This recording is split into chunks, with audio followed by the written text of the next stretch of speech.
There are moments in geopolitical history when a country that everyone assumed was watching from the sidelines does something that changes the entire calculation. Not a dramatic declaration. Not a military strike. Something quieter and more consequential than either of those.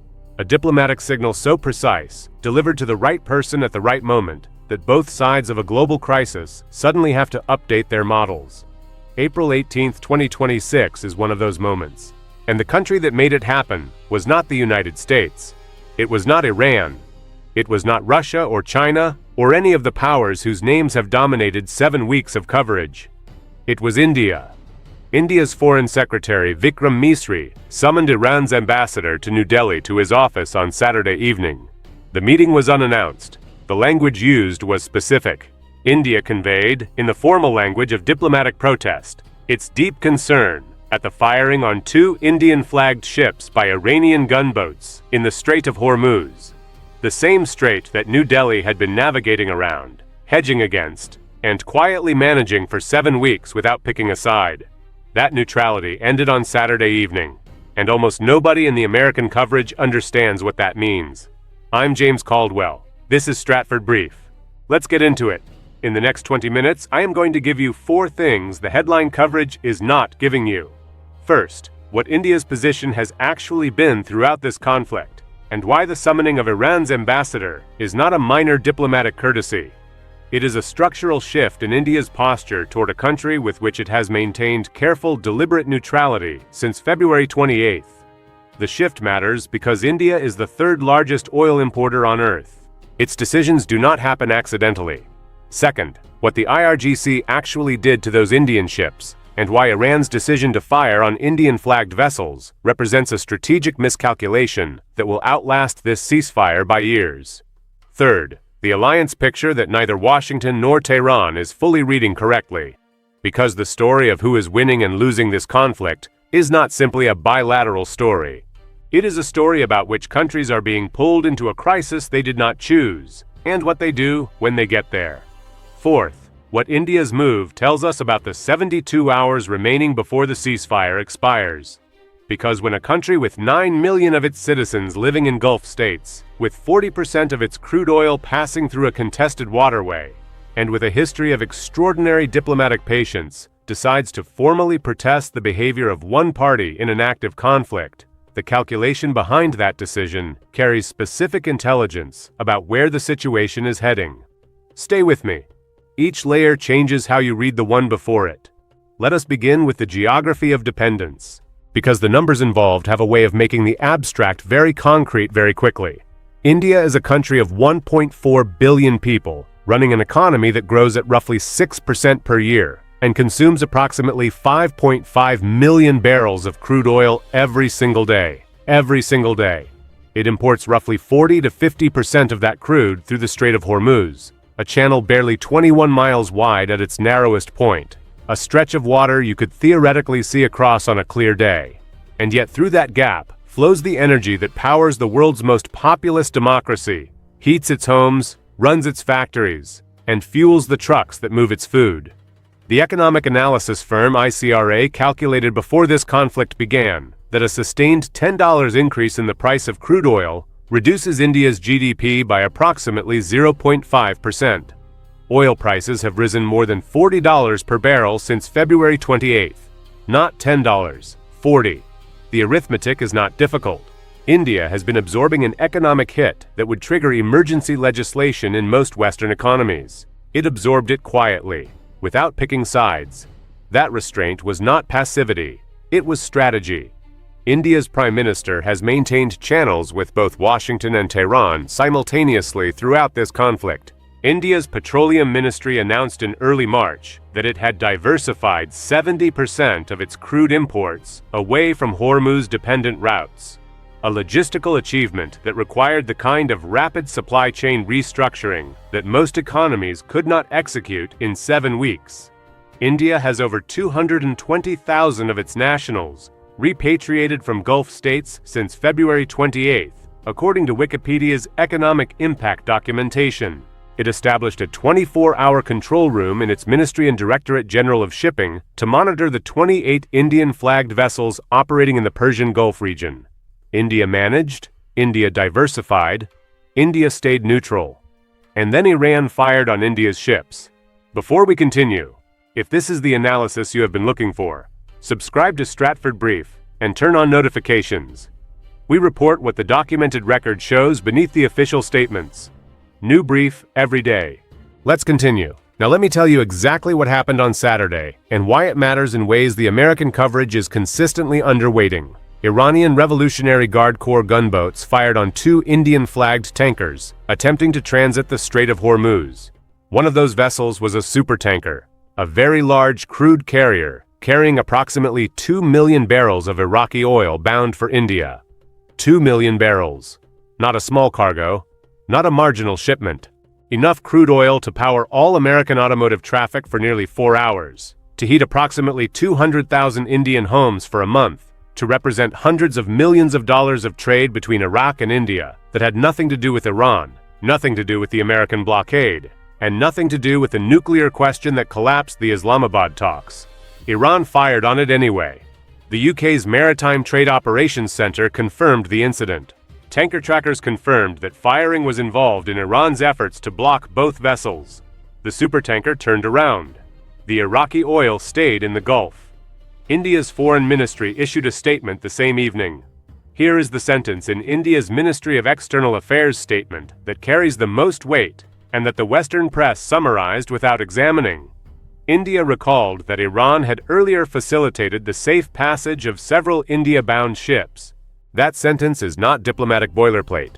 It is a documented accusation delivered in diplomatic language. India is saying, you made a promise to us specifically, and then you broke it specifically. The summoning of Iran's ambassador is not a general protest. It is the formal presentation of a bill for a broken commitment. India does not summon ambassadors casually. India does not issue Ministry of External Affairs statements about bilateral incidents, unless those incidents represent a threshold that has been deliberately crossed. The summoning of Mohammad Fathali, Iran's ambassador to New Delhi, by Foreign Secretary Vikram Misri, was a calibrated escalation in a relationship that India has managed with extraordinary care for decades. Iran collected the diplomatic capital of Indian neutrality for 7 weeks. Iran did not adapt its operational behavior to protect that capital. Iran fired. That is not a tactical error. That is a strategic one.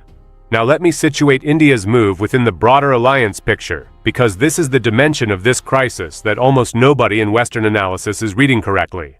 When the United States and Israel launched Operation Epic Fury on February 28th, the alliance map looked like this. NATO was the theoretical coalition. In practice, as the analyst community noted almost immediately, the gap between American willingness to enforce and European willingness to contribute was wider than any public statement acknowledged. Germany declined to commit naval assets to the blockade enforcement. France announced a conference on maritime navigation rather than naval participation. The UK's contribution has been advisory and monitoring rather than operational. Europe, by its own International Energy Agency chief's admission, was sitting on approximately 6 weeks of jet fuel reserves as of April 16th. 6 weeks, not months. Weeks. And its response was diplomatic conferences. That contradiction, we are running out of jet fuel, but we will not contribute to the operation that could reopen the waterway, is not lost on anyone in Washington. It will shape American alliance politics for years. China's position has been characteristically precise in its ambiguity. Beijing has approximately 50% of its total oil supply transiting through the Strait of Hormuz, not Iranian oil specifically, but Saudi, Iraqi, and Emirati oil that moves through that same 21-mile channel. China cannot absorb the energy security cost of Hormuz's indefinite closure. Beijing quietly facilitated the conditions for the Islamabad talks, applied pressure on Tehran behind closed doors, and blocked any Security Council resolution that would create a binding enforcement framework. China wants the strait open. China will not say so in terms that endorse American military pressure. Russia's position serves a different logic. Every month the strait remains disrupted is a month during which Russian energy exports command premium prices in Asian markets. Moscow called for ceasefire. Moscow simultaneously insisted the ceasefire applied to Lebanon, maintaining pressure on Israel and complicating the American-Israeli alignment. The disruption serves Russian revenue interests even as Moscow publicly advocates resolution. And then there is India, which did something that neither Beijing nor Moscow nor Brussels would do, and which neither Washington nor Tehran expected.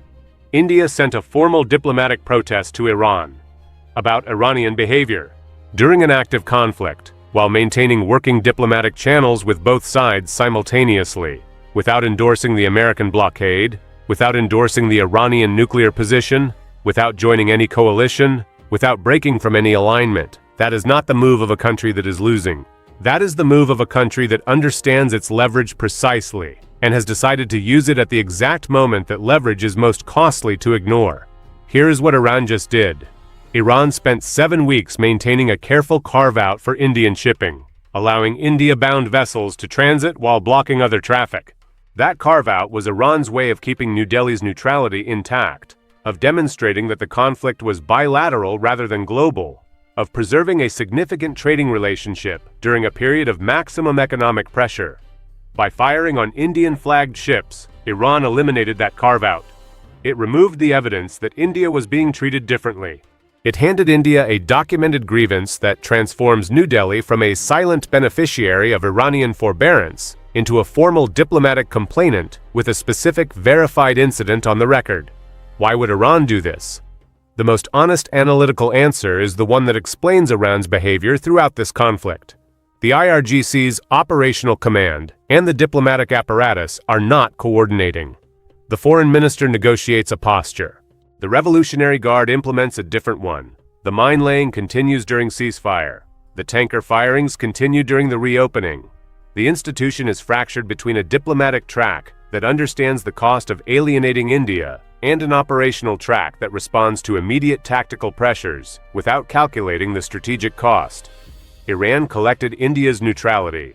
Iran did not protect it. Now let me tell you what India's move actually means for the 72 hours remaining before the ceasefire expires. India has approximately 9 million nationals living in Gulf states: the UAE, Saudi Arabia, Kuwait, Qatar, Bahrain, and Oman. Those 9 million people send remittances back to India that represent one of the largest financial flows in the world. The Gulf diaspora is not an abstract diplomatic consideration. It is an economic pillar that connects 9 million families across India to the stability of the same region that is now being contested. India's government has been monitoring those nationals with a 24-hour control room since February 28th. More than 220,000 have been repatriated. The remaining millions are in a region where the security situation deteriorates measurably with every escalation. When India summons Iran's ambassador, it is not simply registering a protest about 2 ships. It is formally placing on the record that Iranian actions have affected Indian nationals, Indian vessels, and Indian economic interests. It is creating a diplomatic document that changes the terms of India's future relationship with Tehran, regardless of how this conflict resolves. Iran's chief negotiator Ghalibaf said it clearly on Iranian state television. It is impossible for others to pass through the Strait of Hormuz, while we cannot. That statement is the formulation of symmetry as a principle. If America's blockade prevents Iranian exports, Iran's closure prevents everyone else's imports. The operational expression of that principle on Saturday was gunboats firing on Indian tankers. But Ghalibaf's symmetry argument has a structural flaw that India's summoning just exposed. Iran's blockade of the strait affects India, a country that has not blockaded Iran, has not sanctioned Iran, has not joined any military coalition against Iran, and has been Iran's third-largest oil customer. The symmetry principle, applied without discrimination, means that Iran's response to American pressure hits India, Japan, South Korea, and every country whose only crime is importing energy through a waterway that international law says should be open to all. That is not symmetry. That is collective punishment applied to neutral parties, and India just said so, formally, on the record. The question the next 72 hours will answer is whether Iran reads India's summoning as a warning to recalibrate, to restore the Indian shipping carve-out, to protect the neutrality of a country that still matters to Tehran's long-term economic future, or whether the operational logic of the IRGC overrides the diplomatic intelligence of the foreign ministry, and the gunboats keep firing regardless. If Iran recalibrates, India's move accelerates the conditions for a second round of Islamabad talks, because it signals that the cost of continued strait disruption is now falling on countries outside the bilateral conflict, and that those countries are starting to say so officially. If Iran does not recalibrate, India's position shifts. Not immediately, not dramatically. New Delhi does not move in dramatic gestures, but quietly, incrementally. In the same way it has managed every dimension of this crisis, India begins moving away from the neutrality that Tehran has taken for granted, and toward the kind of alignment that makes Tehran's isolation more complete. The ceasefire expires Wednesday. The Islamabad talks have not been confirmed. The USS Spruance has Marines on an Iranian cargo ship in the Gulf of Oman. Iranian gunboats fired on Indian tankers. India summoned an ambassador. The mainstream coverage told you about the ship. The mainstream coverage mentioned India's summoning in the 11th paragraph. Stratford brief is telling you that the India move is the most strategically significant development of the weekend, because it is the first documented case of a non-participant country formally registering a grievance against Iran in this conflict. And non-participants registering formal grievances is how bilateral conflicts become multilateral ones. Neither Iran nor America saw this coming. Both of them should have. Here's the question I want you to answer in the comments, and I am genuinely interested in your analysis on this one. India has maintained extraordinary neutrality for 7 weeks, managing its energy supply, protecting its diaspora, keeping channels with both sides open. Iran fired on its ships anyway. If you were advising New Delhi right now, with the ceasefire expiring in 3 days and the Islamabad talks still unconfirmed, would you push India toward a formal alignment with the American position to protect Indian shipping? Or would you maintain the hedge and use the summoning as leverage to extract a specific Iranian commitment on Indian vessel access? Because the answer to that question depends entirely on what you think Iran is actually capable of delivering in the next 72 hours. And on that question, the documented record is genuinely ambiguous. Leave your analysis below. The mainstream coverage tells you what happened. Stratford brief tells you what it means. New brief tomorrow. I'm James Caldwell. Stay sharp.